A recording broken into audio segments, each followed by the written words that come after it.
ఎకరాలు? 18 ఎకరాలు ఉంటుంది. 18 ఎకరాలు. 18 ఎకరాలు. ఇప్పుడు ఎన్ని సంవత్సరాలు ఉంటుంది? సంవత్సరం అవుతుందా? సంవత్సరం అవుతుంది. ఇవరకు నువ్వు ఏమైనా మందులు వాడినావా లేకుంటే ఎట్లా? వేరే మందులు వాడినా కానీ మేము పని చేయలేదు. ఇప్పుడు ఈ మందు మాత్రం బాగా పనిచేస్తుంది. మంచిగా చెట్టు మాత్రం పచ్చగా వస్తుంది. బాగుంది ఆకులు కూడా మంచిగా వస్తుంది.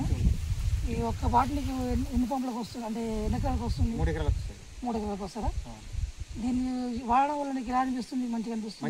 ఎట్లా అనిపిస్తుంది? చెట్లు మంచిగా అనిపిస్తున్నాయి. ఫర్టిలైజర్ కూడా మంచిగా వేస్తున్నావు? మంచిగా చేస్తుంది. మంచిగా ఉంది. ఇది మరి ఇప్పుడు అప్పటికి ఇప్పటికి తేడా అనిపిస్తుంది? ఏమన్నా మస్తు తేడా అనిపిస్తుంది. ఆ మందులకి మందులకి మంచిగా ఉన్నాయి. మరి ఈ మందు మరి వేరే వాళ్ళకి ఏమన్నా చెప్పవచ్చా చెప్పవద్దా? చెప్పాలి. మంచిగా ఉంది మందు. మంచిది. ఇది మంచి పని చేస్తున్నా? పని చేస్తుంది. బాగుంటుంది. నీ అనుభవం చెప్పి ఇది ఎన్ని వాడినావు? ఇప్పుడు బాగానే అన్నావు. నీకు ఇది ఎట్లా హోమ్ డెలివరీ వస్తుందా? ఎట్లా వస్తుంది? మంచిగా వస్తుంది. ఇంటికి తీసుకొచ్చి చేస్తారా లేకుంటే నువ్వు పోయి తీసుకుంటున్నావా? తీసుకొచ్చి ఇస్తున్నావు.